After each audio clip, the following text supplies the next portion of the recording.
guys. Welcome to Conversations with Nietzsche K. Your dopeness is dope.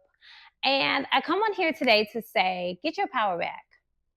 Get your power back. Whatever has taken it, whatever you've given it to, if it's a bad relationship, job, family members, friends, you pour into so many people and you just feel exhausted afterwards.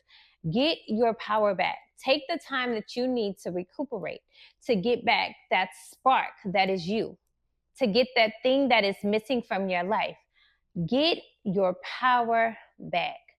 Listen, in 2015 to 2016, I was in a really tough relationship. He was a narcissist. I'm gonna be honest with y'all. So he was a narcissist. He was insecure. Was all these other things. And here I am, being in a space of not even knowing that I'm desperate. Like, I had no idea that I would ever go through this in a relationship. I had no idea like I would deal with this type of person. I'm a pretty confident person myself, so I didn't think that I would ever go through this, but I did. And once I made it out, because I lost power. Listen, and when I say power, that spark, I remember one day in particular, I was at work and my sister worked with me at the time. And so she came to me and I had this blue shirt on, these black slacks, and some flats. And I guess I had worn the shirt like earlier that month or something. I don't know. But she comes up and she says, girl, if you wear that shirt one more time, you know, girl, I'm gonna throw it away. And I was embarrassed. Yes, it's my sister, but she knows me. And she knew that I'm not the type of I have enough clothes. I can, and this is not a flex. I have enough clothes to not have to wear something twice in 1 month. You get what I'm saying? So for her to say that, it made me go like, the next time I wanted to wear that shirt, I was like, I'm not wearing that. Now that's just an item of clothing, right? That's just clothes. But I realized that I had changed. Like the relationship wore me down, and that's partially his fault, but partially my fault because I allowed that to happen. Right? I'm gonna take ownership. So in 2015, 2016, and I knew that this wasn't the relationship for me. Most of the time, and I'm gonna be very honest with you guys. Like, we will stay in something that we know for a fact is not for us because we don't want to be alone. Like, we don't want to go back to singleness, you know? And so it takes power. It drains you. For me, what ended up happening was when I got out that relationship, I had to do a lot of soul searching. I had to do, a lot of praying. My prayer life changed, I had to get out of that space of unforgiveness for myself. I had to take my power back. I had to get back to me. When I was younger, and it took a friend. My village is amazing. Let me just say that. Ooh, my village is amazing. Whew. And they know who they are. My village is amazing because I can call them just like they can call me, but I can call them, whether it be my mom, my sister, my brother, my little niece, my aunts, my friends, my in-laws. Like, I can call them and just say, I'm having a bad day, and my village steps up. Now, this is the thing about that village. They're opinionated.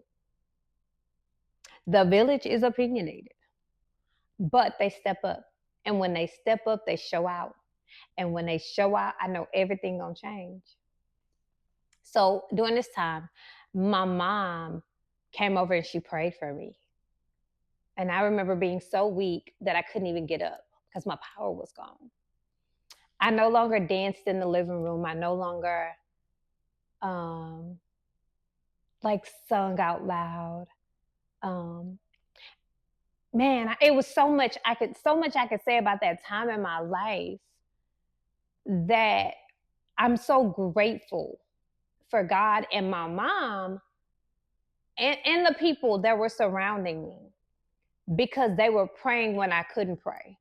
They were praying that I got back to who I am, all of that good stuff, right? And I remember when the relationship, because it ended before he moved out. Let me say, because we lived together. It ended before he moved out. And I remember him leaving. And I think it was around Christmas time. He had left like maybe some months before, but it was around Christmas time where I sat down it was New Year's Eve. I was sitting there and I wrote a list, and I you know, wrote everything that I went through that year and how grateful I was to God and all this other stuff. Like I just wrote everything down, like my feelings. And I remember like tearing it up. And I mean, I tore it up. I tore like the paper. I put it in a pot and I set it on fire. I know, a little crazy. But anyway, I set it on fire. When I set it on fire, I put it out with water, but I threw it in the trash. I took the trash out to the dumpster and I threw it away because I didn't want to live with those things anymore. But I made a vow to myself on New Year's Eve that I would never be put in a situation or allow myself to be put in a situation where I lose who I am as a person. And so I remember on that day too, January 1st, 2017, sorry. I started to wake up every morning and I would look in the mirror and I would say, I love you. And on July 29th, 7 months and 28 days later, I cried because I believed it. I got my power back. You too can get your power back. You too can get back to that place where you dance in the living room or you dance in the mirror. Um, where you just smile just to smile and you're just happy just to be happy. And that spark comes back and the twinkle in your eyes change and all these things, you can get your power back. You deserve to get your power back. The relationship probably didn't work out. That's fine. You probably had to look for a new job. That's fine. Those friends weren't really friending. That's fine. I don't think friending is a word, but I'm gonna make it a word today. They weren't friending. Those people that you used to hang with, the people that used to call you all the time. Sometimes when you're getting power back, anything that's not necessary needs to fall off.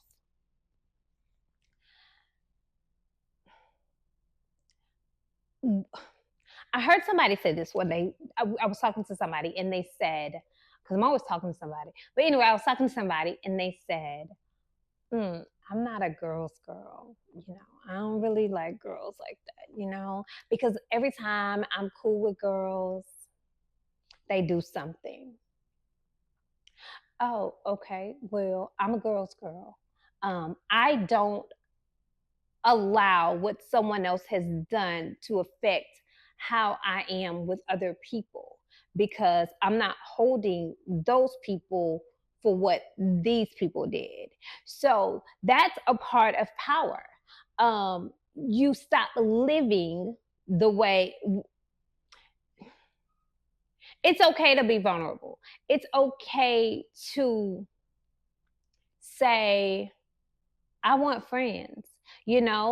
Sometimes people can't go to the same places with you. They can't be in the same space as you. That's evolving, right? And so in every season of my life, I want to make sure that I'm evolving. A part of being powerful is evolving. A part of having power is evolving. So I may not be able to hang with this group of people anymore, but I've evolved to this group of people that's power. And recognizing those things is powerful. Get your power back. I was listening to two ladies have a conversation the other day, and I'm nosy like that, but whatever. But anyway, I was listening to these two ladies, and one lady said she had no power. I mean, like she has no control in her house. She didn't use the word power. She said control. She had no control in her house, and like her husband did that, and the other. She's just going on and on. I said, girl, get your power back. I mean, she said she second guessed everything about herself, and it angered me. I was like, no, get your power back. Take it back. Somebody hurts you, it's like we give them that part of us. I'm never going to give my heart again. Never going to love again. Get your power back. Switch it around. When someone says you can't do something and they put you down, this is the thing. You can believe it, or you can tell them to shut up and keep on moving. That's powerful. Because they'll know never to come to you like that again. Look, I don't want this video to be longer than it already is. I just wanted to tell somebody that if something didn't work out, there's a greater purpose. But you have to want that purpose. And purpose is powerful. You hinder yourself when we allow things to change us for the worse. It doesn't mean that, I'm trying to say this the right way. It doesn't mean that you're weak. It just means life has happened. I thought I would never get back to me. Now, y'all, I dance, I sing, all of that. And I'm in a better place. I'm in a better relationship. But sometimes you just have to go through some things to get where you're supposed to be. Take your power back. Listen, we're in a season of taking our power back. Remember, this is not your Job season. This is your Moses season. Moses had power. He had to be powerful to lead a people, to hear from God. Like, take your power back. Tell your voices in your head to shut up. Take your power back. Be okay with that ex leaving. It's fine. Take your power back. The boss said you can't do something. Yes, I can. Take your power back. Those aren't the friends for you no more. I got new friends. Guess what? Stop using that. No new friends, no new friends. It's a lie. That was just a song. Take your power back. Get you some friends that speak life into you. Anyway, listen, like, comment, subscribe, take your power back. Send the notification, hit the notification bell. Send it to your mama, your cousin, your sister, your friends, that friend that may need some power, that cousin that may need some power, your mama may need some power. I don't know. Take your power back. Speak life over yourself. Let dead things die. Leave them where they are. Get your fight back. That thing that makes you, get it back. It's time to take your power back. I pray that this bless somebody. I pray that you really realize and evaluate what it is that you need to get back to you, because you deserve every good thing that comes your way, everything that is purpose for you, but you got to be ready to accept it. And one of those things is forgiveness and taking your power back. Anyway, y'all have a blessed day. Thank you. And remember, your dopeness is dope.